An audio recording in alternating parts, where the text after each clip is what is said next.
Continuando con las ponencias, nos acompaña Catherine González Arrocha, que nos hablará del arbitraje en el marco de la CCI, experiencias y novedades.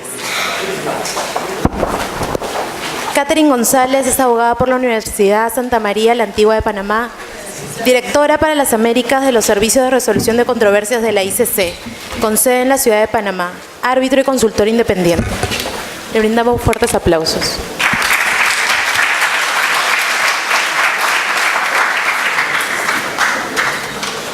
Muy buenas noches.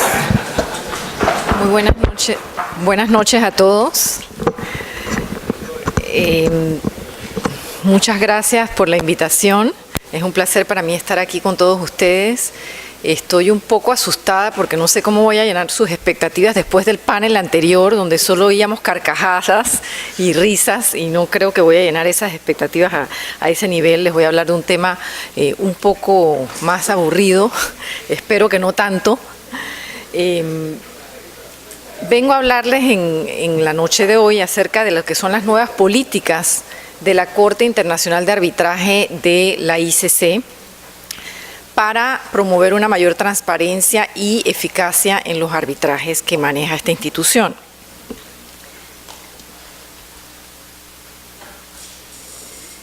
Y es muy común y se dice muy frecuentemente que cuando escuchamos de arbitraje CCI no sería realmente una conferencia CCI, sino hablamos un poco de estadísticas. Así que les voy a presentar un poquito las estadísticas para que ustedes vean dónde se ubica el arbitraje de la CCI hoy en día. Y estas son las estadísticas del año pasado, que se publicaron recientemente.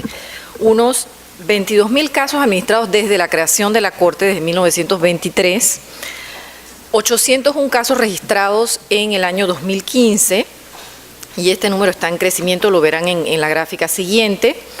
498 laudos proferidos y árbitros de 1.313 árbitros confirmados o nombrados directamente por la Corte. Aquí ustedes ven en esta gráfica el crecimiento del arbitraje desde los años 60, y ustedes ven que este crecimiento ha sido constante, teniendo en el 2015 unos 801 casos.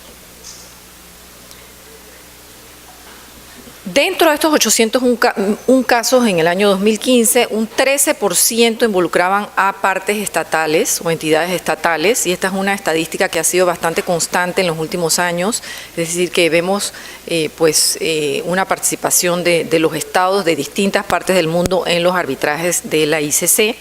También vemos un crecimiento en la escogencia de las sedes de arbitraje, que es una de las características del arbitraje de la CCI, esta facultad de poder escoger la sede del arbitraje, el idioma en el cual se va a manejar el arbitraje, y en vista de ello, pues tenemos partes provenientes de distintos países. En el 2015 de 133 países diferentes, 2.283 partes. El origen de las partes, ellas provienen principalmente, como ustedes ven en esta gráfica, de Norteamérica, y dentro de las partes latinoamericanas, Brasil ha tenido en los últimos años un crecimiento muy importante a nivel de las demandas presentadas ante la ICC. Vemos un mayor número de partes brasileñas en los arbitrajes de la ICC. Ustedes ven aquí que ocupa el sexto lugar en el 2015, y en años precedentes ha estado más o menos en el mismo lugar, entre el cuarto y el sexto. Aquí ven el origen de las partes latinoamericanas. Esta gráfica les muestra únicamente las partes latinoamericanas. Interesante ver el crecimiento en Brasil, como les decía, latinoamericanas y también de España. Se incluyó España aquí, que son los que tienen un mayor número de casos. Después le sigue Brasil. Y tenemos que de partes peruanas hay aproximadamente un 6 a 7% dentro de esta gráfica de partes peruanas en estos arbitrajes.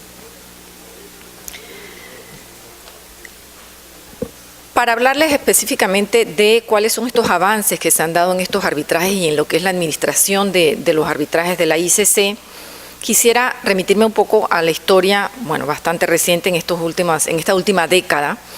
La Corte siempre se ha esforzado por velar por la eficiencia de sus procesos, y para ello ha ido renovando sus prácticas y también modificando su reglamento sobre la base de estas prácticas y de la experiencia que ha ido adquiriendo a lo largo de los años. La última modificación del reglamento se hizo en el año 2012 Pero antes ya habían comenzado trabajos desde el 2005, específicamente para tratar el tema de cómo reducir los tiempos y los costos en los arbitrajes, que es un tema pues de gran preocupación para los usuarios, porque se sentía que había pues una pérdida de lo que era la esencia misma del sistema arbitral, en la medida en que los usuarios, los empresarios y los usuarios finales se quejaban pues de una mayor lentitud en los procesos y que los costos también estaban aumentando.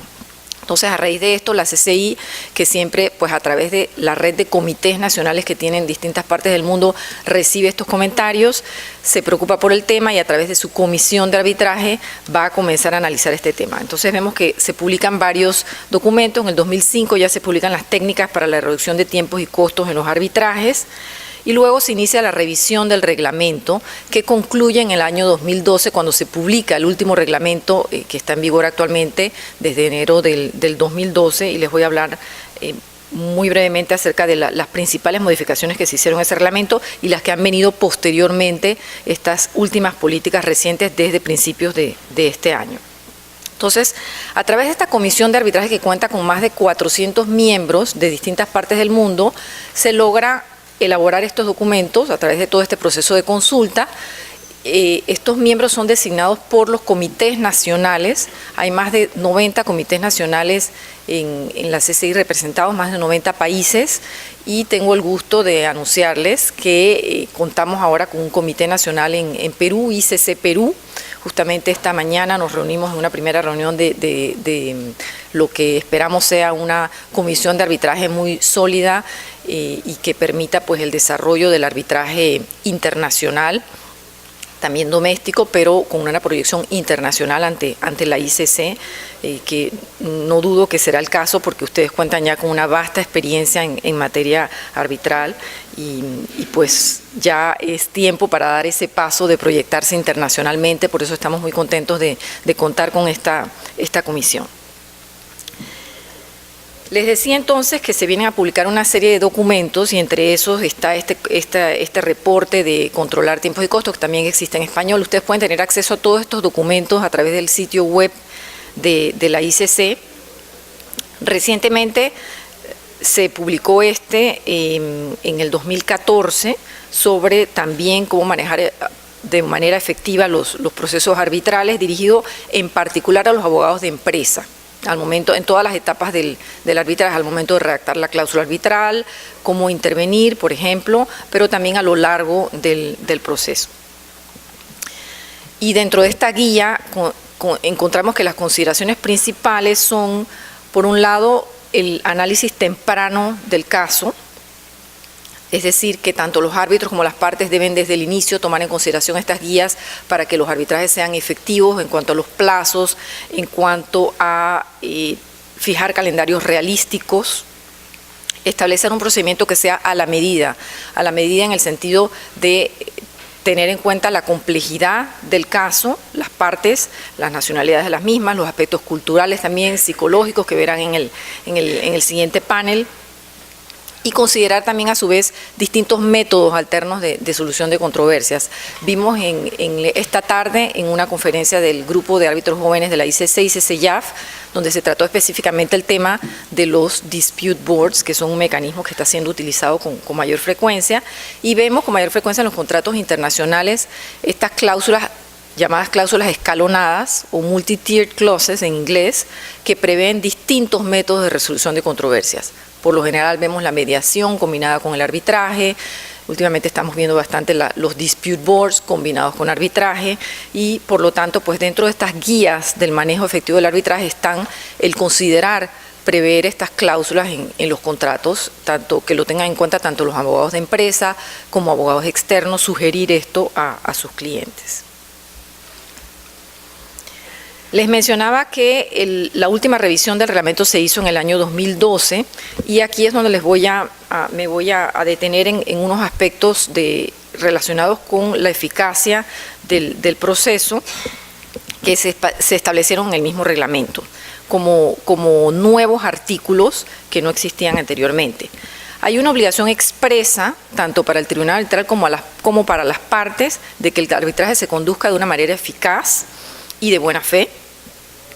Y el reglamento va incluso más allá porque hay otro artículo, aparte de este, que dispone que los tribunales arbitrales podrán sancionar a las partes, puesto que podrán tomar decisiones en cuanto a costos o costas, no sé cómo le llamarán ustedes acá, en el momento del laudo final, en el cual se sanciona a una parte que no ha cumplido con esta obligación. Entonces, de esta forma hay una consecuencia directa de la obligación que se puede pues reflejar en estas decisiones en cuanto a costos en los laudos arbitrales.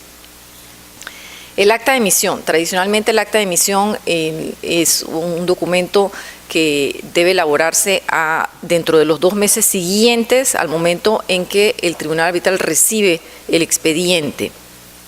Esto lo prevé el reglamento actual. Se los menciono acá porque es uno de los puntos que se está discutiendo actualmente acerca de si se debe revisar y se debe recortar este plazo a 1 mes. Entonces, se busca pues realmente acelerar el proceso al máximo y se va a exigir a los árbitros pues tener mayor cuidado con este aspecto. Se los voy a mencionar también más adelante cuando hablaremos del tema de reducción de honorarios de los árbitros. La conferencia sobre la conducción del procedimiento. Les decía que hay que tener en cuenta en todas estas guías que cada caso debe ser analizado sobre la base de sus propias características, la complejidad del mismo, pero debe también hacerse todo este análisis desde una etapa muy temprana. Y por esto, en este reglamento del 2012 se prevé una conferencia de conducción del procedimiento que no existía en el reglamento anterior, en la cual se obliga a los árbitros a llevar a cabo esta reunión, puede ser por conferencia telefónica con las partes, para establecer el calendario procesal que se va a desarrollar y se establece, como les decía, como una obligación dentro de este reglamento. Otra de las obligaciones es la relativa al cierre de la instrucción, que según el reglamento debe realizarse tan pronto como sea posible después de la última audiencia o bien después del momento en que se presentan los últimos escritos en cuanto a costos. El tribunal arbitral debe tomar una decisión. Esta obligación no existía en el reglamento anterior, ahora existe. Debe tomar esa decisión de decir cierro, aquí está el cierre de la instrucción y por lo tanto a partir de ese momento comienza a correr el plazo para la presentación del proyecto de laudo a la Corte, porque según el reglamento de la ICC, la Corte, que está conformada por miembros de distintas partes del mundo que son designados por estos comités nacionales que les mencionaba, ella va a tomar las decisiones sobre el laudo, si aprobarlo o no, la revisión de ciertos aspectos que pueden llegar a ser aspectos de fondo, para llamar la atención de los árbitros cuando lo estimen necesario. Y los plazos en cuanto al laudo final dentro del reglamento permanecen los mismos, es decir, el que existía anteriormente, que es de 6 meses a partir de la firma del acta de emisión. Este plazo es prorrogable a solicitud del tribunal arbitral, pero como verán más adelante hay ciertos avances con relación a estas nuevas políticas de la Corte. Estas nuevas políticas se aplican a partir de casos registrados desde el 1 de enero de este año. Y su objetivo principal es promover una mayor transparencia y garantizar una mayor eficiencia en los arbitrajes. Han sido todas publicadas a través de notas que pueden encontrar en el sitio web y que detallan claramente cada uno de los aspectos que les voy a presentar. La transparencia. Bueno, cuando hablamos de transparencia es importante no confundir con la confidencialidad. Es decir, se busca una mayor transparencia, lo que no quiere decir que se va a descuidar el aspecto de la confidencialidad o las expectativas de confidencialidad que tienen las partes sobre el arbitraje. Como ustedes saben, esto es uno de lo que se vende como ventajas del arbitraje y que buscan las partes en la mayoría de los casos, que los casos se mantengan confidenciales. Y por lo tanto, aquí lo que se procura es más bien generar una mayor confianza en los usuarios del arbitraje al ofrecer esta transparencia para paliar con algunas críticas que han existido en los últimos años, como les decía, en cuanto a los costos del arbitraje, en cuanto al tiempo que está tomando, pero también en cuanto al nombramiento de los árbitros. Entonces, lo que se procura es, ante las partes, ser más transparente, dar mayor información, pero siempre cuidando ese aspecto de confidencialidad. La Corte no va a revelar, salvo que las partes estuviesen de acuerdo, la Corte no va a revelar los nombres de las partes en un caso. Lo que sí va a hacer, y lo está haciendo desde junio de este año, es muy reciente, es publicar en el sitio web de la ICC los nombres de los árbitros que están actuando en arbitrajes ICC. Y el objetivo, pues, es que esta información que se está dando abiertamente al público procure, pues, demostrar la calidad de los tribunales arbitrales que existen en la ICC y también que las partes puedan verificar cuando un árbitro está actualmente actuando en un caso o en varios casos de la ICC. Al momento del nombramiento, pues esto es un aspecto que las partes desean, y lo vimos en el primer panel de esta noche, que las partes pueden querer verificar, ¿no?, si el árbitro tiene disponibilidad, si tiene muchos arbitrajes. Ahora bien, como les decía, el nombre de las partes no es revelado en el sitio web para respetar esta confidencialidad. Si desean mayor información, las partes pueden referirse a la ICC, pero se respetará siempre esa confidencialidad. En esta gráfica ven cómo se presenta esta publicación en el sitio web actualmente. Desde junio, como les decía, está esta publicación, y lo curioso es constatar que ningún árbitro está repetido. Eso fue algo que constatamos recientemente. Pero bueno, esta publicación es solo desde junio de este año, así es que es muy temprano para llegar a conclusiones. Otro de los objetivos, buscando esta transparencia de publicar los nombres de los árbitros, es buscar una mayor diversidad de género, también de edad, y esto para responder también a una de estas críticas que se dice que siempre son las mismas personas, que no hay rotación, que son unas personas de una misma región del mundo y de cierta edad. Y ustedes lo ven que las estadísticas lo demuestran que es así en realidad. Los árbitros en América Latina en el 2015, pues ven que en su gran mayoría son de más de, 45 son de más de 60 años, 36 entre 50 y 56 años, 59 años, y menos de 45, 34, que sigue siendo un número importante, porque responde también a esa política que tiene la Corte de fomentar una rotación en los árbitros, un nombramiento que exija esa diversidad. Y dentro de la diversidad de género, ahí la situación es un poco más grave todavía. Como ustedes ven, hay de 116 árbitros hombres, 16 mujeres únicamente.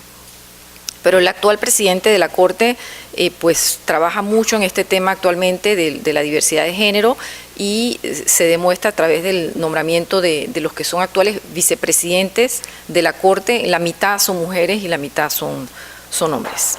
Entonces hemos visto un cambio en ese sentido. Dentro de estas nuevas políticas de garantizar una mayor eficiencia está el aspecto de la reducción de los honorarios que les mencionaba al inicio. Cuando se aplica, y se está aplicando desde ahora a través de una de estas notas que fue publicada, cuando hay retrasos injustificados en la presentación del proyecto de laudo. Las notas dicen que debe presentarse a partir de 3 meses desde la última audiencia o presentación de escrito. Se debe presentar el proyecto de laudo si es un tribunal arbitral de 3 miembros. Si es un miembro único, serían 2 meses. En ese caso, las sanciones serían las siguientes. Una, si el laudo es presentado para escrutinio 7 meses después, en lugar de los 3 meses, la reducción sería de 5% a 10%. Si es 10 meses después, de 10% a 20%. Y más de 10 meses después, puede ser hasta una reducción de 20% o más. Siempre habrá una excepción, por supuesto, si es bien justificado, que la Corte esté convencida que el retraso no se debe pues a factores o que se debe a factores que estaban fuera de control del tribunal arbitral. Entonces en ese caso no se aplica. Y otro aspecto importante también para tener en cuenta es que la sanción también se aplica a la institución. Es decir, la nota dice que si la CCI se retrasa es decir, el árbitro presenta a tiempo su proyecto de laudo y la CCI se retrasa en el escrutinio, en el análisis, se reducirán también los costos administrativos de la ICC. Continuando con estas nuevas políticas, que como ven, hay muchas novedades en la Corte de la ICC, hay muchos cambios, hay un presidente muy activo. Uno de estos aspectos que veíamos en el reglamento que viene ya de reglamentos pasados y que está actualmente en el reglamento del 2012 es que las decisiones de la Corte en cuanto a recusaciones de árbitros o en cuanto a nombramientos de árbitros o a falta de nombramiento de un árbitro no son motivadas ante las partes. Y esto respondía ya por tradición de la Corte a una razón de eficiencia del proceso para garantizar que fuese más rápido, si se notificaba la decisión únicamente de que ha sido confirmado o no, ha sido recusado o no, pero no se daba la motivación de esta decisión que fue tomada por estos miembros de distintas partes del mundo, siempre se toman por unanimidad o mayoría, después de un proceso de consulta y de decisión de cada caso. El cambio que vemos ahora, después de una larga discusión durante varios años de si se requería esta comunicación de esta motivación de decisiones, pues la conclusión ha sido que sí, y esta nota desde enero de este año está permitiendo que se conozcan las motivaciones de la Corte, siempre y cuando las partes lo soliciten. Las partes tienen que enviar una solicitud a la Corte con tiempo para la motivación de estas razones, y se está haciendo actualmente. Ahora, si existe un acuerdo en conjunto entre las partes de solicitar que no se lleve a cabo, por supuesto no se haría tampoco. Y si existan varias solicitudes, también hay la posibilidad de que esto conlleve un costo específico para las partes. Y ya estoy terminando, pero como ven, como les decía, hay muchos cambios, tantos que ayer recibimos una última nota, porque estuvimos en reunión la semana pasada en Nueva York, en Washington, donde se reunió esta comisión de arbitraje y tenemos nuevos cambios.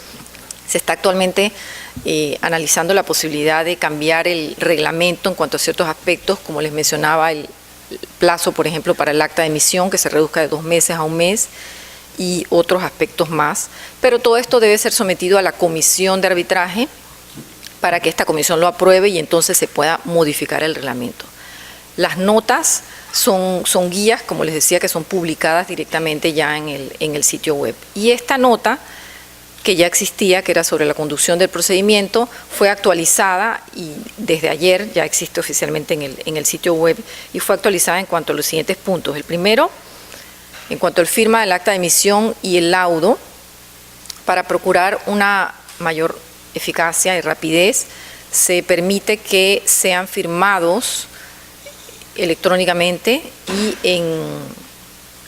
en hojas distintas, para facilitar entonces que la Secretaría pueda reagrupar esto en un documento PDF y notificarlo de manera inmediata a las partes, en lugar de tener que esperar recibir un original por DHL o dependiendo del país donde venga, o FedEx, dependiendo, eso tomaba por supuesto cierto tiempo y retrasaba pues la notificación tanto del laudo como del acta de emisión. Entonces aquí se busca recortar estos plazos y se permite la firma electrónica.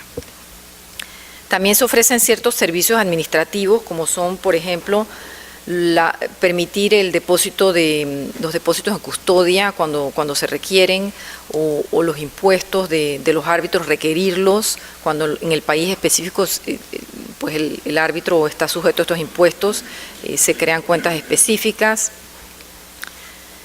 La asistencia al tribunal arbitral en cuanto a la organización de conferencias telefónicas, como tenemos estos arbitrajes con sedes en distintas partes del mundo, pues ofrecer estos servicios en distintas partes del mundo con salas de audiencia, y todos estos servicios de logística que se requieren, las reservas, los registros a los peritos, las reuniones que se requieran para realizar estas audiencias. Todos estos son servicios de apoyo que va a ofrecer la Corte a través de sus distintas secretarías. La secretaría principal está basada en París, pero actualmente se han abierto otras oficinas. Existe una oficina en Nueva York que está administrando casos, una en Hong Kong, y pues hay proyectos de abrir otras que les voy a mencionar enseguida. Dentro de estas decisiones que se tomaron en la reunión de la Comisión de Arbitraje del 16 de septiembre, que fueron adoptadas ayer oficialmente, se aprueba pues la revisión de un reglamento específico para garantizar un procedimiento expedito en casos de pequeña cuantía o casos que requieran ese procedimiento expedito. Entonces es un reglamento expreso para regular este tipo de arbitrajes. Y también se está revisando un reglamento que ya existe de la CCI para actuar como nominadora de árbitros en caso de que las partes lo soliciten y que no se trate de un arbitraje ICC, sino un arbitraje puede ser ad hoc o en el cual las partes requieren el nombramiento de la CCI como árbitro y únicamente pues van a pagar por ese servicio y van a continuar con un procedimiento ad hoc. Y bueno, para terminar con esta buena noticia, como les decía, dentro de las distintas oficinas que existen de la Corte de Administración de Casos, uno de los proyectos es abrir una oficina en Brasil y pues esto ya ha sido anunciado y la decisión ha sido tomada en Brasil, no solo por la importancia pues, del número de casos, como les mencionaba en las estadísticas, que están siendo administrados por la CCI provenientes de partes brasileñas, sino también por un aspecto económico en el sentido de que las partes tienen que, cuando transfiere fondos hacia la CCI, hay un impuesto de 40% que se les aplica, por lo tanto el interés de crear esta oficina en Brasil es que las partes brasileñas puedan administrar los casos en reais, en la moneda nacional, por lo tanto va a ser una oficina para Brasil para administrar casos brasileños. De igual forma se está pues analizando la posibilidad de abrir oficinas en Shanghái y en India. Y bueno, para concluir, la finalidad de todas estas nuevas políticas pues es aportar a la comunidad arbitral internacional ideas, sugerencias acerca de cómo facilitar esa conducción de los procesos arbitrales internacionales. Desde luego esto también tiene un efecto directo en los arbitrajes domésticos y pues esto para promover una mayor eficiencia, una mayor transparencia dentro de todos estos procesos. En lo que respecta a los procesos ICC, a los que ella maneja, siempre se busca preservar esa universalidad de los arbitrajes que persigue el mismo sistema ICC. Y eso se logra gracias, como les decía, a estos comités nacionales y repito, estamos muy contentos de contar con el Comité ICC Perú ahora, pues ya formalmente desde junio de este año. Por último, pues quería hacer énfasis en que dentro de todas estas nuevas políticas, reglas y modificaciones al reglamento, siempre se tiene en mente que la responsabilidad para el éxito de un arbitraje es una responsabilidad compartida. Cuando es un arbitraje institucional, pues la institución, por supuesto, tiene una gran parte de la responsabilidad, pero las partes y los árbitros las tienen también. En la medida en que todos asumen estas responsabilidades, pues se puede garantizar esa eficacia de los arbitrajes, sin olvidar que el arbitraje vale lo que vale el árbitro, como lo saben bien. Muchas gracias.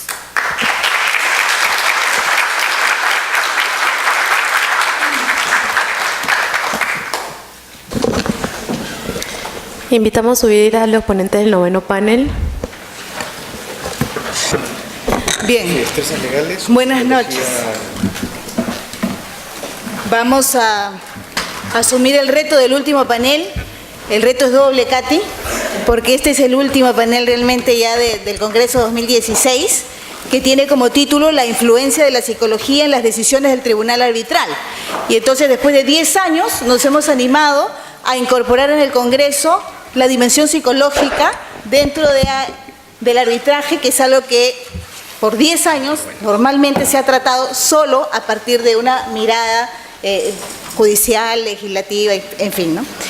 Bueno, antes de dar la palabra a quienes me acompañan, Alfredo, Irma y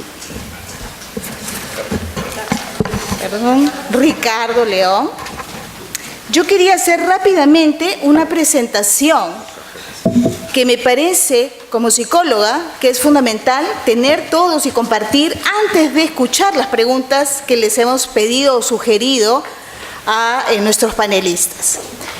¿Y por qué? Yo lo primero que les diría rápidamente es: levanten la mano quienes piensan que realmente en el arbitraje hay una dimensión psicológica que considerar. Que hay una dimensión psicológica a considerar. Excelente. Comenzamos bien. Comenzamos bien entonces, porque partimos de reconocer que en efecto hay una dimensión psicológica en estos procesos. Y dentro del panel, como se ha titulado, hay una preocupación sobre cómo es que se da este proceso psicológico de tomar decisiones en un tribunal arbitral. Y entonces es importante precisar que cuando los seres humanos, las personas, tomamos decisiones, estas están influenciadas por nuestras percepciones. Es decir, si pensamos en árbitros que tienen que tomar decisiones al final, que van a repercutir en un laudo, esto no se escapa, como en cualquier otra actividad humana, del campo de las percepciones. El comportamiento de la gente se basa fundamentalmente en la percepción de la realidad, no en la realidad en sí misma. Y entonces, esa es una primera cuestión que me parece importante dejar sentada.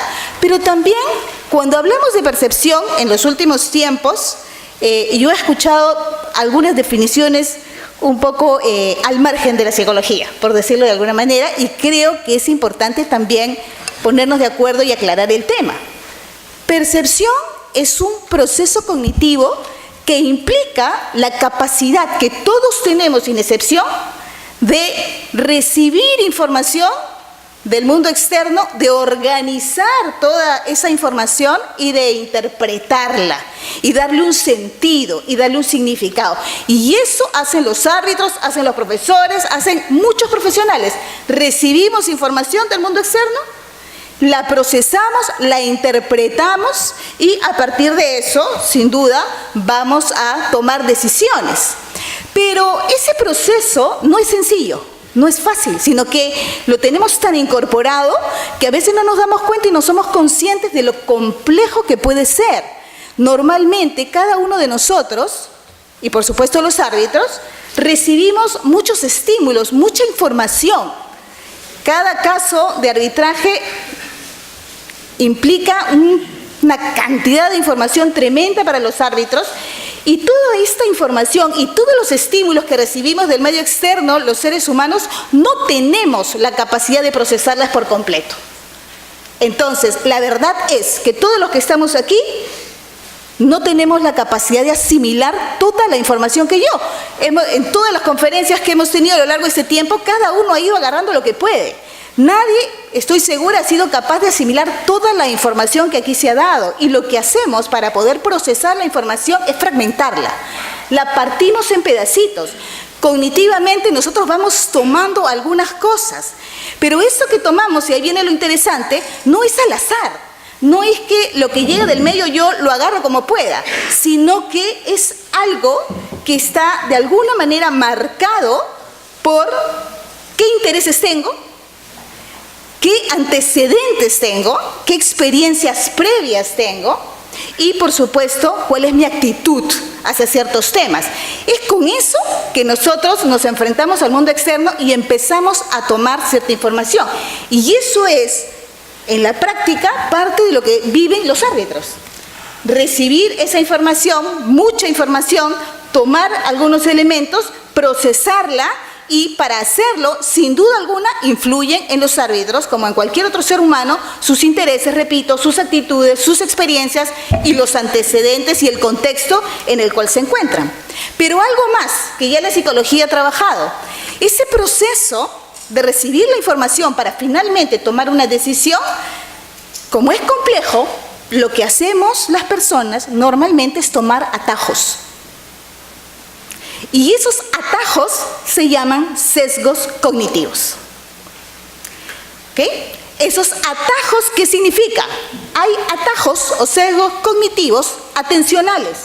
Por ejemplo, la percepción selectiva. Yo simplemente de todo lo que hay, de todo lo que se está diciendo acá, pum, pum, empiezo a enfocarme solo en algunos temas que me llaman la atención por alguna razón que yo tengo. Hay otros atajos a ese nivel, digamos, atencional, que son conocidos en psicología como el efecto del halo. Yo estoy frente a una persona, imaginemos en una audiencia, tengo al frente a una de las partes o a alguno de los árbitros de las partes, y es posible que nosotros, en base a una característica que salta, generalicemos todo el comportamiento de quien tengo al frente. O, por ejemplo, el efecto de contraste. ¿Quién no sabe que cuando pasa una entrevista de trabajo, mucho depende si fue el primero en ser entrevistado, el último o el intermedio? Y mucho depende de quién vino antes que nosotros o quién llega después, porque hay un efecto de contraste en la percepción. Y por lo tanto, y ahí va a ser muy interesante escuchar aquí a los panelistas, qué implica cuando los árbitros van recibiendo esa información, de qué manera la reciben y cómo impacta en ellos para ir tomando algunas decisiones. Pero también hay atajos o sesgos cognitivos a nivel de la interpretación de la información. No solo de cómo yo estoy aquí y recibo la información, sino luego cómo yo la interpreto. Tengo atajos. Y en esos atajos también la psicología ha trabajado largo y tendido, y aquí simplemente les voy a poner algunos que probablemente los panelistas van a referir. Uno de esos atajos muy típicos es conocido como el exceso de confianza. Es decir, cuando nosotros estamos convencidos de nuestras ideas y creemos que realmente eso es así, nos vamos con todo. Y podemos, efectivamente, habernos excedido en una confianza personal y tomar decisiones equivocadas, al fin y al cabo. Tenemos también el sesgo cognitivo del anclaje. ¿Qué quiere decir? Quiere decir algo que nos pasa a todos. La primera información que nos llega, esa nos captura. La que viene después es más difícil que prenda. Entonces yo me preguntaba, cuando iba revisando los sesgos cognitivos, ¿qué pasa en una audiencia? ¿Qué pasa con un árbitro? Cuando llega primero una parte o segundo la otra y le presenta determinados temas al inicio. O el abogado de parte, ¿cómo maneja esa situación? ¿Cómo presenta sus argumentos antes o después? Y, por supuesto, hay otros sesgos que tienen que ver, por ejemplo, con la disponibilidad. Quiere decir que nosotros normalmente tomamos decisiones, o no normalmente, los atajos van por tomar decisiones con información que me es fácil, con información que la tengo disponible. O sea, hay una tendencia en el ser humano a tomar decisiones rápidamente con información que la tiene fácil, que la tiene a la mano. Y entonces, a partir de eso, de repente entrar a un proceso de generalización. En el panel anterior yo vi que se dieron cualquier cantidad de sesgos cognitivos mientras las personas estaban hablando, porque cuando nosotros tomamos 3 casos, seleccionamos 3 casos de la muestra estadística y a partir de eso hay la tentación de querer generalizar, estamos ante un sesgo cognitivo. Porque realmente ahí no podemos generalizar a partir de 3 casos. No sabemos realmente qué es lo que va a pasar y probablemente tendríamos que ir hacia otras metodologías, como bien se señaló o lo señaló Ricardo, ¿no? Entonces, hay otros sesgos que tienen que ver con la aversión al riesgo, personas que están aferradas a hacer las cosas de una manera y solo quieren trabajar así. Ya me acostumbré a hacerlo así, esta es la manera en que yo quiero hacer las cosas y me cuesta mucho poder cambiar el formato con lo que ello implica en términos de la innovación y la creatividad para poder lograr, como decía Katy hace un momento, arbitrajes que realmente sean más eficientes y no seguir aferrándonos a procesos que nos sigan complicando la vida en la gestión de los casos. Y bueno, igual otros como el aumento del compromiso, que es muy típico como sesgo cognitivo, que cuando nosotros ya estamos en un esfuerzo, queremos seguir en él a veces, aunque somos conscientes que estamos equivocados. O sea, les debe haber pasado en conversaciones con otras personas o en discusiones incluso de trabajo, que es evidente que estamos en un error, pero insistimos porque ya llegamos a tal punto que ya no hay forma de dar marcha atrás. Entonces, todo eso es parte de lo que ocurre en nuestras mentes, es parte de lo que ocurre en todo proceso de interacción de los seres humanos. Y en los procesos de arbitraje se da interacción entre seres humanos, árbitros, partes, ¿correcto? Abogados de las partes, secretarios arbitrales que están presentes, entre todos están interactuando, entre todos están brindando información y es posible que existan estos riesgos de sesgos cognitivos que de alguna manera van a perturbar una percepción más integral de las cosas. Entonces, dicho esto, vienen las preguntas a los panelistas y comenzamos con Alfredo, para quien le sugerimos 3 preguntas. ¿Cómo influyen los sesgos cognitivos en la labor de los árbitros? ¿Cómo debe proceder un árbitro frente a un sesgo cognitivo? Primero, si el árbitro se da cuenta que hay un sesgo cognitivo al frente, o no. Y tercero, ¿tienen los sesgos cognitivos alguna afinidad con la falta de imparcialidad? Ok, Alfredo. Bien, como bien decía Marlene hace un momento, la psicología pesa y pesa mucho. La forma como decidimos está muy influenciada por estos llamados sesgos cognitivos. Y la característica principal de un sesgo es que usualmente no nos damos cuenta. Es decir, tomamos decisiones sin saber que estamos tomando decisiones por un sesgo. La idea de que los árbitros son engranajes lógicos que llegan a una decisión en base a un razonamiento perfecto no es cierta. Los árbitros llegan a razonamientos a través de una serie de sesgos que los cuales no son conscientes, que usualmente son controlados por el lado derecho del cerebro, que es el lado emocional, y que usualmente uno no advierte que lo está haciendo. Y vamos a ver algunos ejemplos, y creo que es la mejor forma de explicar cómo influyen los sesgos. Hay un proverbio chino que dice que los jueces deciden por 10 razones, 9 de las cuales nadie sabrá nunca, ¿no? Son un misterio. Y es verdad, quien ha sido árbitro sabe que hay muchas razones que están presentes y muchos que uno no ve. Y les voy a poner un ejemplo de un sesgo generado por un condicionante biológico. Este es un experimento hecho en Israel, en el cual se evaluó con una serie de jueces. Se analizaron 1.222 casos de sentencias de libertad condicional. ¿Por qué? Porque era muy sencillo, era sí o no, te doy la libertad o no te la doy. Se trabajó con 7 jueces y se hizo una estadística de las libertades que concedían frente a las que no concedían. Pero a alguien se le ocurrió, los que hicieron el estudio, considerar la hora del día en la que tomaban la decisión para ver si eso tenía alguna influencia. Y esto es lo que arrojó. Arriba ustedes tienen los números de las libertades que se van concediendo y se dan cuenta durante el día van cayendo para luego volver a subir y volver a caer, y volver a subir, y volver a caer, ¿no? ¿Por qué ocurre esto? Se preguntan. Acá ustedes tienen porcentajes de 70% de libertad condicional y a la final del periodo ese porcentaje baja a 20%. Y luego vuelve a subir como a 70% y vuelve a bajar. ¿Qué cosa marcó la diferencia? Ustedes dirán, ¿distinta organización de los expedientes? No. Distintos jueces, tampoco eran los mismos jueces. La diferencia es la hora que habían comido. Según la hora en que el juez come, decide distinto.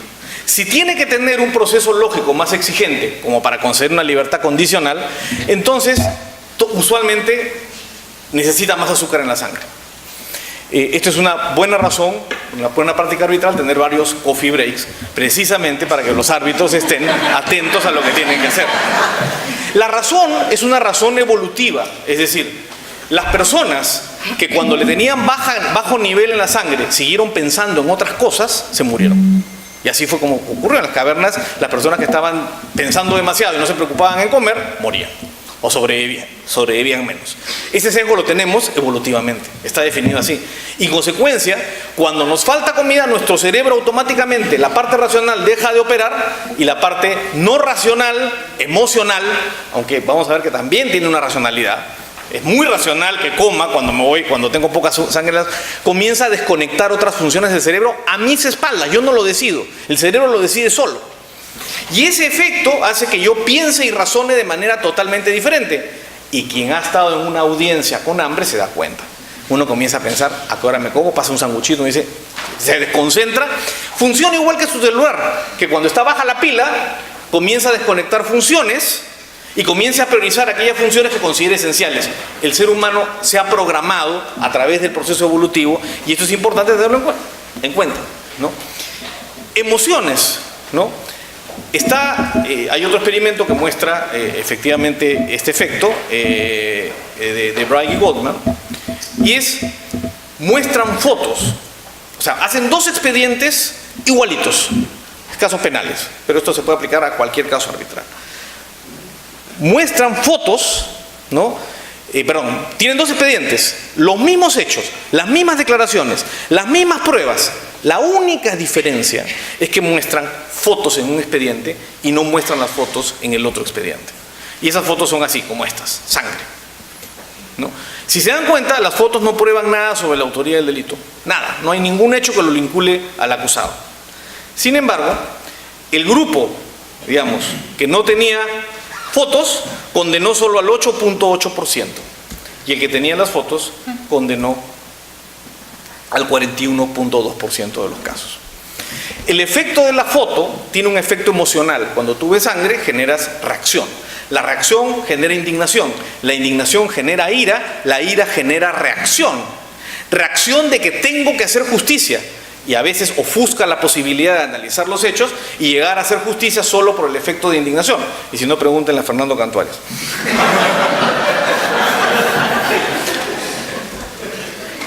Porque lo que ocurre es que hay una ración. Yo dije hace un momento que no era racional. Es que sí es racional, pero es una racionalidad profunda, desarrollada evolutivamente y de la que no somos conscientes. Tiene una función. De hecho, cuando hacen experimentos con escáneres y se los colocan a las personas y les muestran una situación que usualmente consideraríamos injusta, la parte del cerebro que se ilumina, que se detecta en el escáner y se ilumina como reacción ante una injusticia, es la parte vinculada a la ira. Y de hecho, la ira genera la tendencia a corregir lo que está ocurriendo.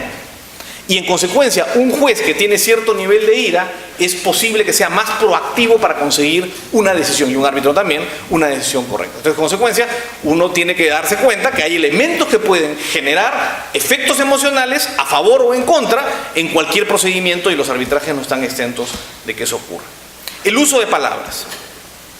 No. Una palabra mal elegida puede tener un condicionamiento totalmente distinto. Y acá les voy a poner también otro ejemplo. Se colocó a varias personas mirando un video, como este, acá no voy a pasar el video, por más creo que sí que lo han puesto, un video de un automóvil chocando con otro automóvil frontalmente. Todas las personas vieron exactamente el mismo video, pero a esas personas se les preguntó cosas, bueno, está el video, no vamos a ver, se les preguntó lo mismo: ¿a qué velocidad venían los autos cuando chocaron? ¿A qué velocidad venían los autos cuando chocaron? Pero hay una pequeña diferencia. La palabra que usaste.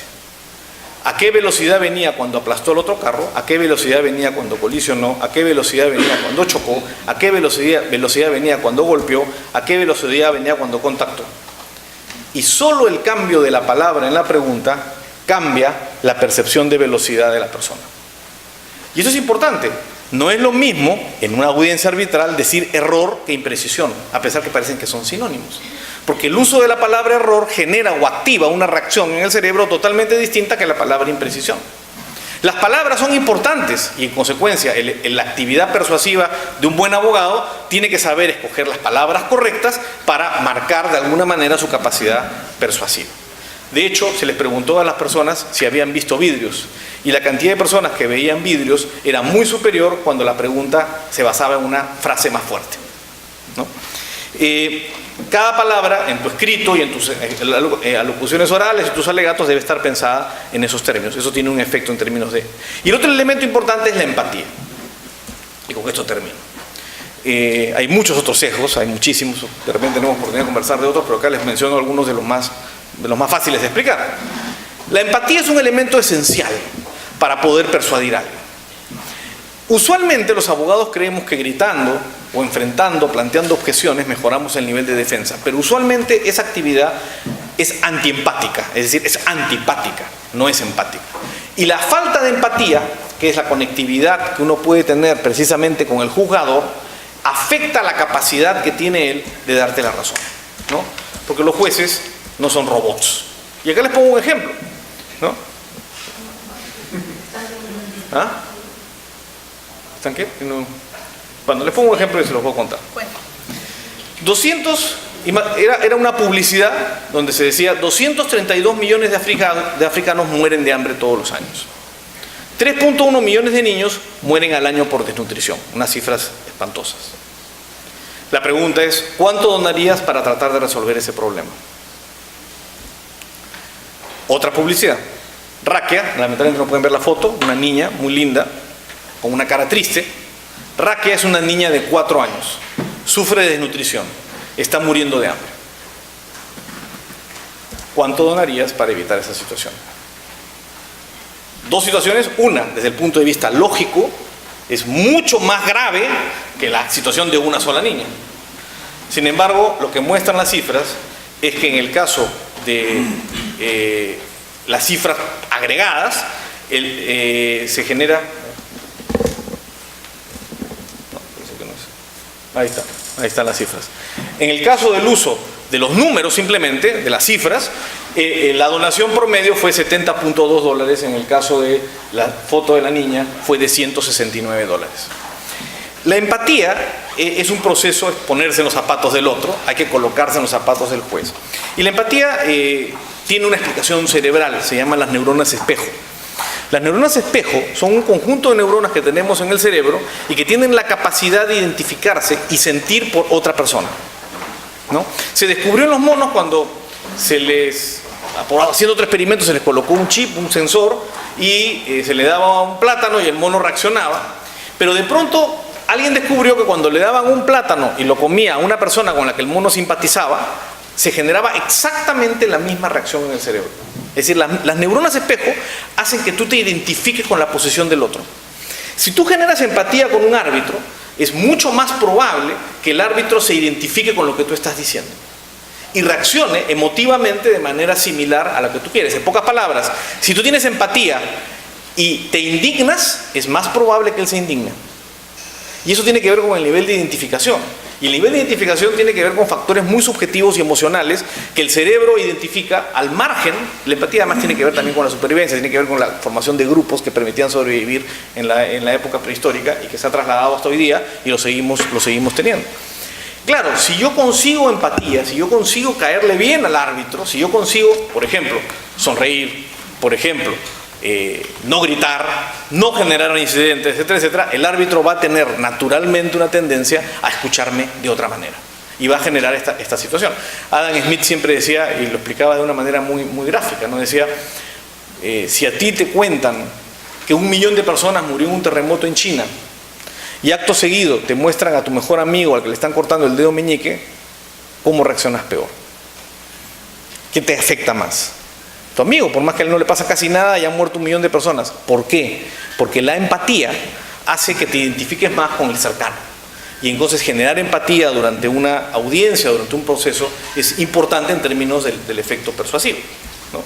Entonces, básicamente, lo que les quería contar son estos sesgos que ayudan a entender, de alguna manera, la relevancia que esto puede tener en un proceso para la persuasión, para entender qué cosa es lo que ocurre. Esto significa parcialidad o imparcialidad.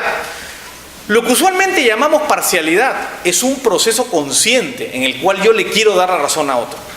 Estos son mecanismos que funcionan a espaldas, que no necesariamente conducen al resultado que según los méritos del caso deberían conducir, pero que afectan. Yo no me atrevería a llamarlo parcialidad. Yo simplemente diría que son sesgos cognitivos que tenemos que conocer.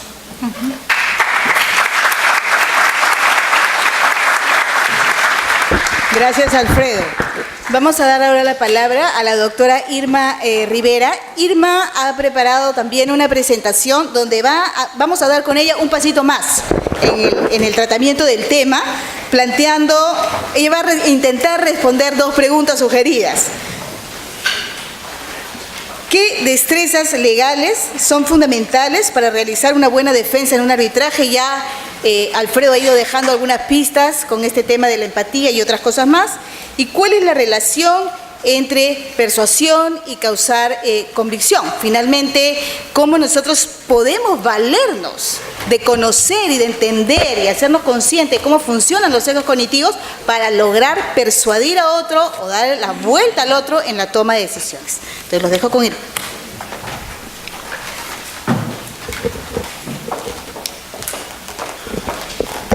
Buenas noches. Primero quiero darles las gracias a todos por la invitación, especialmente a la universidad, al comité organizador. Quiero felicitar a César por esta nueva etapa en su vida profesional. Les quiero confirmar que estoy feliz de estar en Lima y en Perú. Me encanta venir a su país y me encanta venir a esta ciudad. y estoy encantada de compartir el último panel de este congreso. Tengo un tema que no es fácil, pero es muy interesante, y quiero que empecemos a hablar de qué podemos hacer para presentar la mejor defensa en un trámite arbitral o en un proceso judicial. La primera respuesta que les quiero dar a ustedes es: no hay una fórmula única, no hay una fórmula mágica, no hay una fórmula que yo les pueda decir A más B les va a dar A, B o C. ¿Qué es lo que acaba pasando? Cómo presentemos nuestro caso o cómo presentemos nuestra defensa va a depender un poco de qué posición nosotros tengamos en el trámite arbitral. No es lo mismo tener la posición de la parte convocante a tener la posición de la parte convocada. No va a ser lo mismo presentar nuestro caso en un sistema en donde hayan reglas del common law o donde hayan reglas del civil law. Una de las ciencias que son más afines al derecho, que es la ciencia en la cual nosotros somos expertos, es la psicología, como lo ha planteado la doctora. El derecho lo produce, lo ejecuta los seres humanos. Ningún ser humano está libre de sesgos. Yo no creo que haya una imparcialidad absoluta. Los seres humanos intentan ser imparciales, pero no lo son. Y en ese orden de ideas, dependiendo de qué parte nosotros en ese trámite arbitral seamos, va a depender cómo presentemos nuestro caso y cómo defendamos nuestra posición. Para poder saber qué destrezas tenemos que utilizar, lo primero que uno tiene que hacer es un análisis de a qué riesgos se ve expuestos. ¿A qué me refiero con riesgos? Toda actividad humana está expuesta a riesgos. Y la identificación de esos riesgos nos va a poder permitir trazar una ruta y, una vez identificados, cuantificarlos. ¿Qué tipos de riesgos tengo? Y una vez identificados estos riesgos, ¿qué puedo hacer? ¿Qué mecanismos puedo emplear para mitigarlos? Ustedes dirán, ¿qué mecanismos uso para mitigar esos riesgos identificados? Pues las destrezas. Y ahí una de las destrezas que vamos a utilizar, una de las herramientas que podemos emplear es la psicología.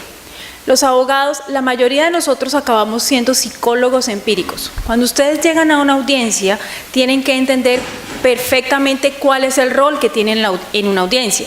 No es lo mismo actuar de árbitro, actuar de parte o en algunas ocasiones ser cliente. La aproximación al conflicto va a cambiar. No es lo mismo cuando nuestro cliente, por ejemplo, es una persona natural o cuando nuestro cliente es una corporación o una compañía. Para una compañía un pleito de 40 millones de dólares puede ser un pleito más. Para una persona un pleito de $1,000 puede ser el pleito de su vida. Y la aproximación a las necesidades que nosotros debemos satisfacer de nuestro cliente puede ser la diferencia en prestar un buen servicio o un servicio regular. Pero un punto que es fundamental para nosotros como abogados cuando enfrentamos un trámite arbitral es entender cuáles son las motivaciones de nuestro cliente y qué es lo que nuestro cliente quiere con ese trámite arbitral, porque el enfoque va a cambiar. Hay clientes que lo que quieren es iniciar un trámite para provocar una negociación. Y eso es importante tenerlo en cuenta. Si el nivel de agresividad con el que iniciamos el trámite cierra las puertas de la negociación, no va a ser posible lograrlo. Algunos autores americanos sugieren que no obstante, cuando se inicie un litigio o un trámite arbitral, la puerta de la negociación no se debe cerrar.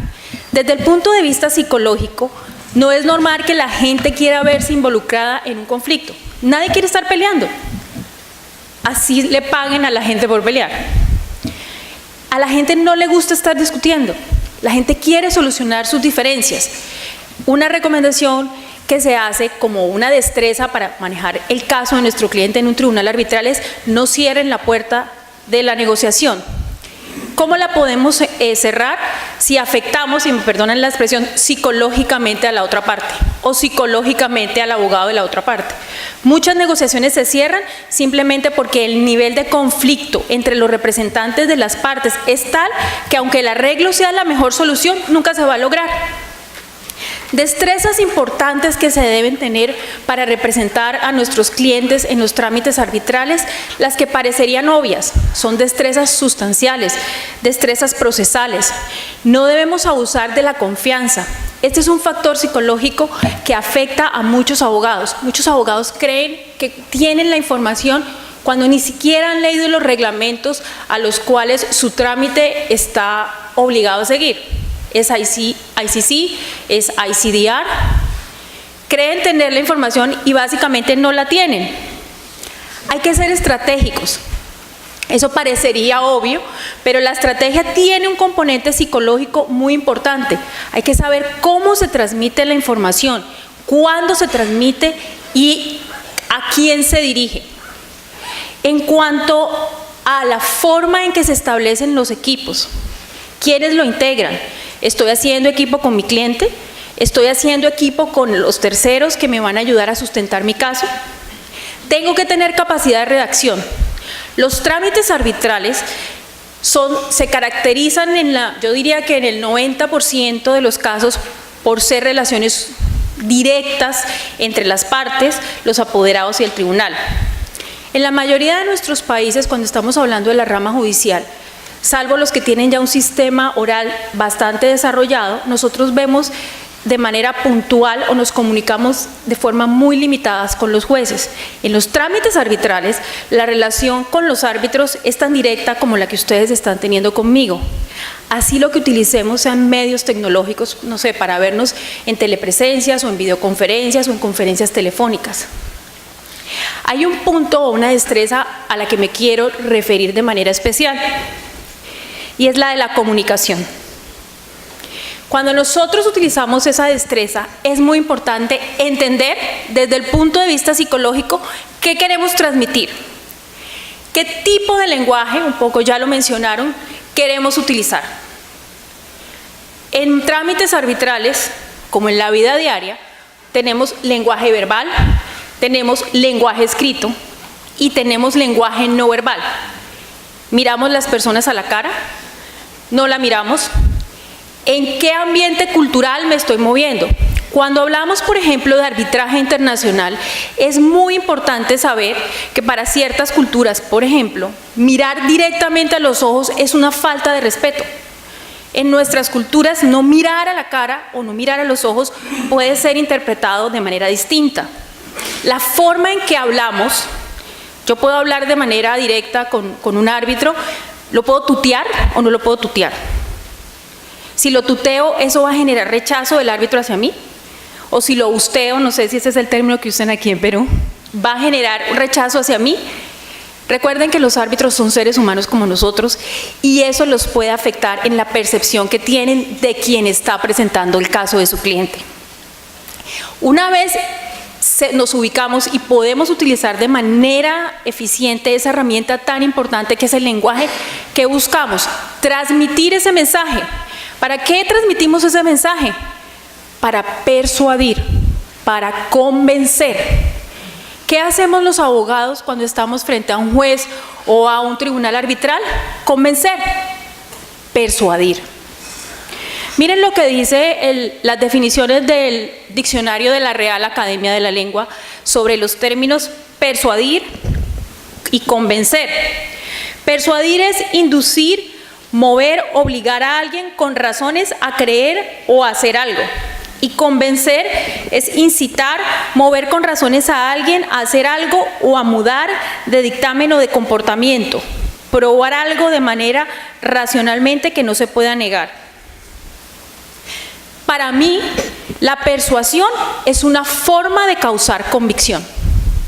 Cuando nosotros estamos frente a un tribunal, estamos convenciendo a sus árbitros de que la posición de nuestro cliente es la correcta. Estamos buscando que nuestra posición jurídica coincida con la tesis que hemos presentado. Algunos aspectos que son importantes, no solamente desde el punto de vista jurídico, sino psicológico, es que para esos árbitros o para esos jueces, el relato tiene que ser lógico, el relato tiene que ser coherente, el relato debe generar credibilidad y confianza en lo que ha pasado durante el trámite y lo que se ha logrado demostrar. El relato tiene que estar soportado, no solamente desde el punto de vista fáctico, sino jurídico. Cuando logramos entretejer las habilidades legales con las habilidades de persuasión y transmitimos el mensaje de manera correcta, las probabilidades de que nuestro caso sea exitoso aumentan sustancialmente. Siempre va a haber un área de que, aunque se haya hecho todo el trabajo humanamente posible, que no exista además ningún remordimiento de que haya quedado ningún cabo suelto, el resultado no sea el esperado. La diferencia entre ganar y perder un caso puede ser ese factor psicológico que no logramos controlar o manejar de ese tribunal arbitral o que simplemente no captamos. No obstante eso, los quiero dejar con esta frase. Miren lo que dijo Aristóteles: no hay nada en el entendimiento que no haya pasado por los sentidos. Muchísimas gracias.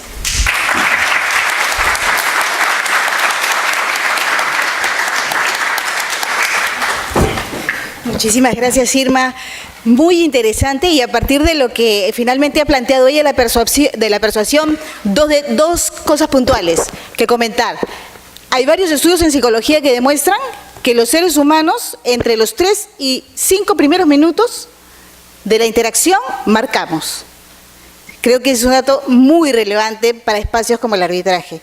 Y segundo, no olvidemos que la persuasión también es un proceso de interacción. Es decir, no solamente es yo la parte y mi abogado que tengo que persuadir al árbitro. El árbitro también tiene que persuadirnos de que la justicia que está decidiendo es, y que nosotros de alguna manera finalmente vamos a aceptar y vamos a entender, y el árbitro, o en general el tribunal arbitral, también tiene que persuadir los resultados de sus laudos, tanto para el que gana como para el que pierde. Entonces hay todo un proceso de interacción a nivel de la persuasión de todos los actores que están jugando en el proceso y que no se limitan solamente a los árbitros y las partes. Nosotros en el Centro de Análisis y Resolución de Conflictos de la Universidad, que gestionamos, administramos procesos, sabemos perfectamente que todo este tema de persuasión va más allá de los espacios de las audiencias. Todo está en el día a día, en las relaciones, en los correos que van y que vienen, en cómo nuestros secretarios van interpretando lo que nos dan los árbitros, lo que nos dicen las partes, y nos vamos dando cuenta en la cotidianidad que realmente hay toda una dimensión muy interesante donde se van forjando estos sesgos cognitivos y estos desafíos en las relaciones en el mundo del arbitraje. Ahora vamos a darle la palabra para terminar ya a Ricardo León, a quien le hemos sugerido 2 preguntas también. Una es, en la realidad nacional, ¿puede considerarse que los llamados árbitros pro-contratistas o pro-entidad actúan bajo los efectos de sesgos cognitivos? Y la segunda, ¿cómo deberían proceder las partes ante estos casos? Ricardo, tienes la palabra.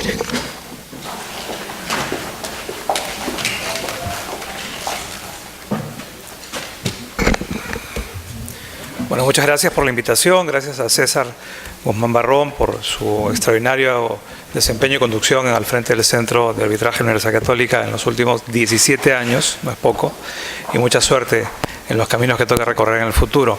Estoy muy contento porque este es el 10º congreso, pero esta es la primera vez que me invitan, así que es bueno volver a casa. He sido profesor por muchos años aquí en la universidad. Y lo segundo es que estoy preocupado por el sesgo del tiempo, ¿no es cierto? Porque están cansados, no quieren escuchar a un tipo más hablando sus cosas de sesgos y cosas que probablemente algunos consideren que no son relevantes. Así que voy a tratar de ser breve y probablemente tomarme menos el tiempo asignado. Como soy algo disciplinado, yo he escrito esta pequeña intervención. No voy a tener tiempo de, no se preocupen, de leerla, ¿no? Son 5 páginas, pero si quieren la leen. Está en mi blog, que es León Pastor, como mi apellido, leonpastor.com. Bien, quiero decir 2 cosas. Uno, a mí sí me preocupa, porque todos aquí han sugerido, mis queridos colegas, con tan interesantes participaciones, han sugerido que los sesgos influyen en la toma de decisiones, lo que creo que a estas horas de la noche nadie va a discutir, simplemente porque todos estamos muy cansados y no tenemos voluntad para discutir. Pero además de ser cierto, desde el punto de vista psicológico, antropológico, sociológico, económico, político, etcétera, etcétera, etcétera, sí hay un peso importante, me parece, en los temas de imparcialidad, ¿no? Alfredo terminó diciendo que no estaba muy seguro si los sesgos al final del día eran un problema de imparcialidad o no, porque los sesgos son inconscientes y la parcialidad debe ser consciente. Esa distinción no me queda para nada clara. Me parece que todos andamos sesgados por la vida, los árbitros también, y yo ando muy preocupado porque soy árbitro. Entonces trato de ser consciente de mis propios sesgos y creo que soy un observador de los sesgos de mis demás colegas, que son procesos muy interesantes cuando estamos viendo audiencias, y la parte más sabrosa está, la que los abogados no ven, cuando los abogados se van, ¿no? Porque empieza el raje, ¿no es cierto?, de los miembros del tribunal contra ese abogado, qué gordo, qué pesado, ¿no? Mira qué cantidad de idioteces ha dicho, me estoy, creo que cantuarizando estas horas de la noche. Y todo esto sucede, les cuento, sucede, ¿no? Felizmente no se filma porque si no estaríamos en graves problemas los árbitros, pero sucede porque los árbitros estamos sesgados respecto a un conjunto de percepciones que cada cual ha tenido y que no son las mismas, como decía Marlene, porque eventualmente 3 árbitros metidos en la misma sala, a la misma hora, escuchando a los mismos abogados, tenemos 3 películas y pinturas diferentes del caso. Eso, ¿cómo se explica?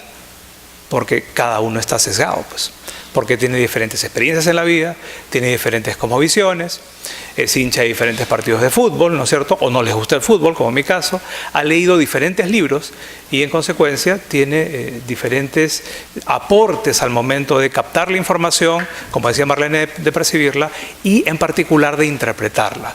El gran problema de un árbitro es cómo mete nueva información en su mapa mental. Hay ocasiones felices donde la nueva información es muy consistente con el mapa mental y entonces no hay ninguna disonancia cognitiva, me controlará Marlene. Pero hay momentos donde la información es muy contradictoria con lo que ese árbitro sabe o ese árbitro espera y esa disonancia provoca muchos problemas psicológicos para procesar la información y lo que termina haciendo un árbitro es filtra la información y se queda con lo que le interesa o le conviene o le gusta y lo demás lo bota. Y no lo bota explícitamente, sino que hay un mecanismo muy sabio que tiene el cerebro que se llama el olvido. Y simplemente se olvida.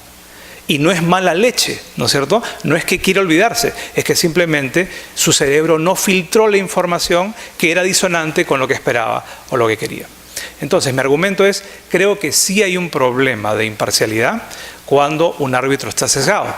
El problema más grave es que todos estamos sesgados. ¿Cómo se resuelve eso? Yo he traído definiciones aquí de la doctrina legal, no las voy a leer, simplemente voy a mencionar una de ellas. Imparcialidad supone que estés libre de sesgos y de preconceptos, ¿no? Una definición básica de imparcialidad.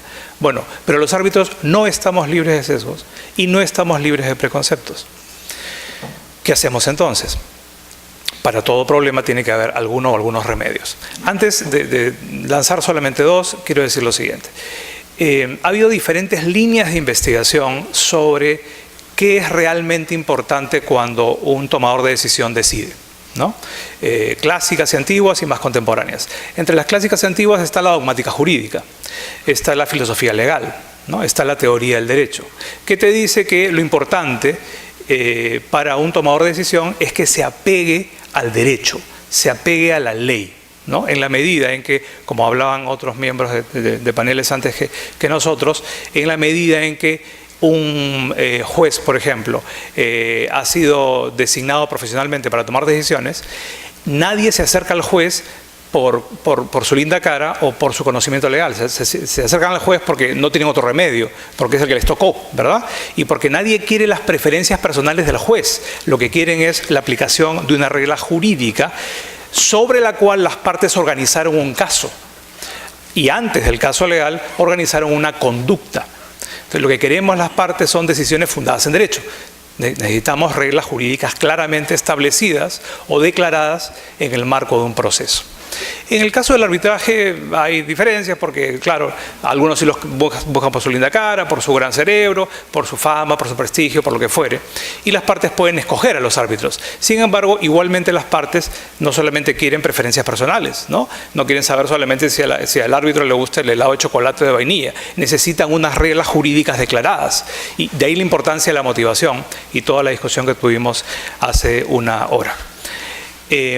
Dicho esto, la línea clásica de investigación ha sido dogmática jurídica, filosofía legal, y todo el mundo muy inteligente, europeo continental y algunos anglosajones han dicho, pues es muy importante establecer una línea de investigación para, leyendo la motivación de un fallo judicial o de un laudo arbitral, entender qué ha sido lo realmente importante y lo realmente determinante para llegar a decisión de fondo. Otra línea de investigación más contemporánea ha sido una línea donde este es un punto de vista ya no interno a abogados, es un punto de vista externo de críticos del derecho, ¿no? Se les conoce en el mundo anglosajón como Socio-Legal Studies, ¿no? Como estudios sociolegales, básicamente de algunos economistas críticos, algunos sociólogos, algunos psicólogos, y lo que dicen es, no seas ingenuo, oye tú jurista dogmático. Las decisiones no se toman por las tres cosas que escribe el árbitro, los tres motivos formales que escribe el juez en su resolución judicial o en su laudo arbitral. Eso es ser realmente ingenuo. Las decisiones se toman de otra manera. Se toman por solidaridades, se toman por solidaridades de clase, de grupo social, de formación, experiencia, procedencia económica, etcétera, etcétera.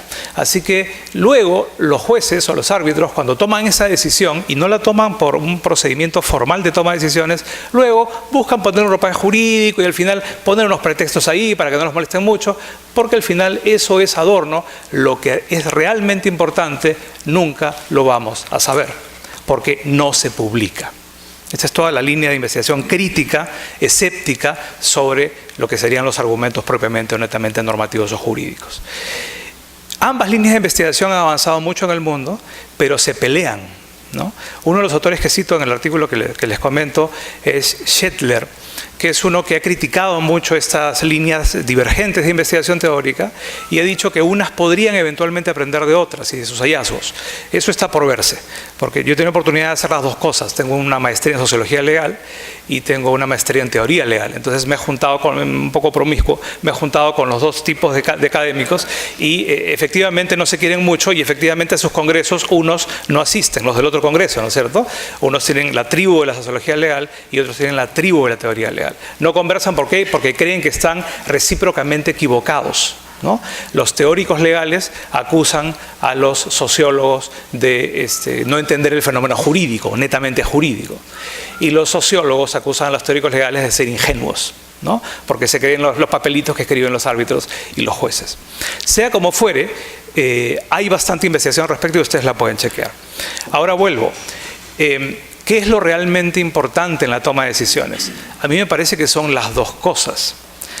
Que hay unos motivos legales que hay que atender, por supuesto, porque tienes que cumplir la misión de árbitro, que es tomar una decisión basada en derecho, pero que hay un conjunto de sesgos que consciente o inconscientemente van corriendo, están ahí e influyen. ¿Qué habría que hacer? Y hay incluso, como acreditan los psicólogos contemporáneos, dos sistemas de pensamiento que tienen que ver con esto, ¿no es cierto?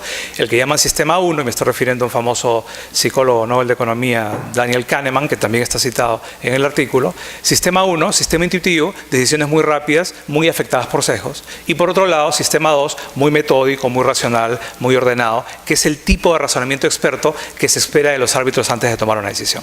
Sin embargo, ambos sistemas corren al mismo tiempo. Y ambos influyen, me parece, cuando un árbitro está razonando recíprocamente. Entonces, ante la pregunta, ¿qué es realmente importante? Me parece que las dos cosas. Se te late el corazón, ¿no es cierto? Tienes tu corazoncito de algún color, ¿no? Tienes una formación en la vida y una experiencia en la vida que traes al arbitraje y de la que no te vas a poder salir, porque tú no puedes dejar de ser tú antes de entrar a la sala de reuniones. Sigues siendo tú con todos esos sesgos. Sin embargo, también pones en marcha el Sistema 2, proceso metódico, ordenado, racional, paso por paso, para tratar de controlar precisamente los sesgos que te puedan llevar a error, que vienen típicamente instalados en el Sistema 1.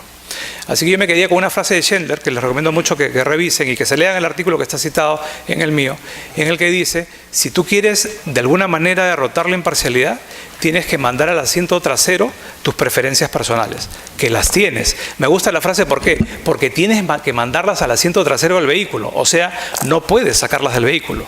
Y tienes que poner al volante al Sistema 1, al raciocinio propiamente jurídico, a un raciocinio metódico, que, como dicen los anglosajones, puedan tomar en consideración todas las circunstancias. Y el mensaje para los árbitros será, debatamos honestamente, pongamos todas las cartas sobre la mesa y a partir de ahí tratemos de organizar un debate que sea lo más racional posible, porque los sesgos van a seguir ahí, aunque ojalá de manera segura y con su cinturón de seguridad en el asiento trasero. Gracias.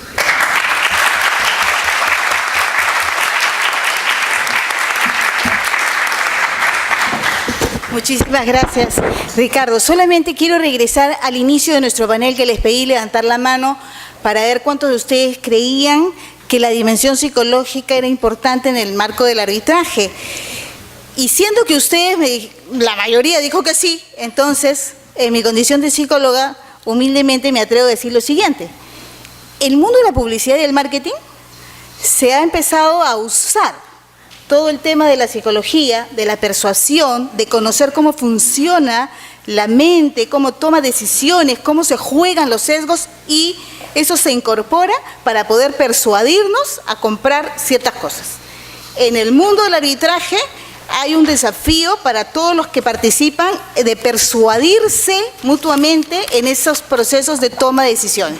Quizás sea interesante pensar en los próximos congresos y en otros espacios que tengan como abogados el darle un espacio a los temas psicológicos, porque creo que por ahí también van a haber algunas luces para tener arbitrajes como ustedes quieren que se tengan. Gracias. Invito al doctor Guzmán Barrón para cerrar porque ya estamos con el tiempo. Y agradezco, por supuesto, al panel. Gracias a cada uno de ustedes. En realidad creo que cerrar ya es un momento corto porque andamos todos muy agotados. No sé si psicológicamente agotados, pero estamos agotados. Solamente quería agradecerles mucho por estos 10 años que han pasado y decirles que efectivamente vamos pasando por la vida y quería compartir con ustedes una gran satisfacción y es que dejando de ser director del Centro de Análisis y Resolución de Conflictos estoy pasando a ser presidente de la sección nacional de la Cámara de Comercio Internacional del Perú y continuaré por tanto en estos temas.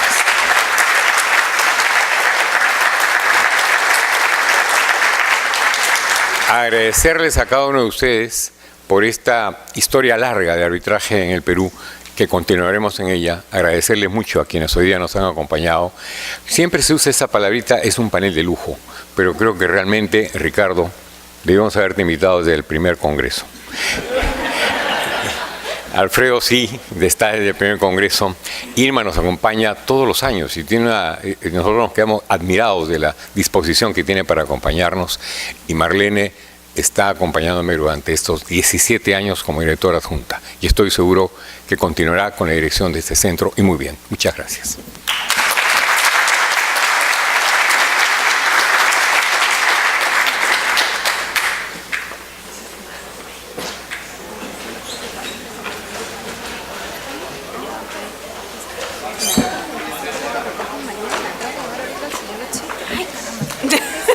Me recoge a las 6:30 de la mañana. ¿Cuánto me demora? ¿Segura? A las 6:00. Vas ahora al... De ahí. Nos vemos. ¿Viste? O sea,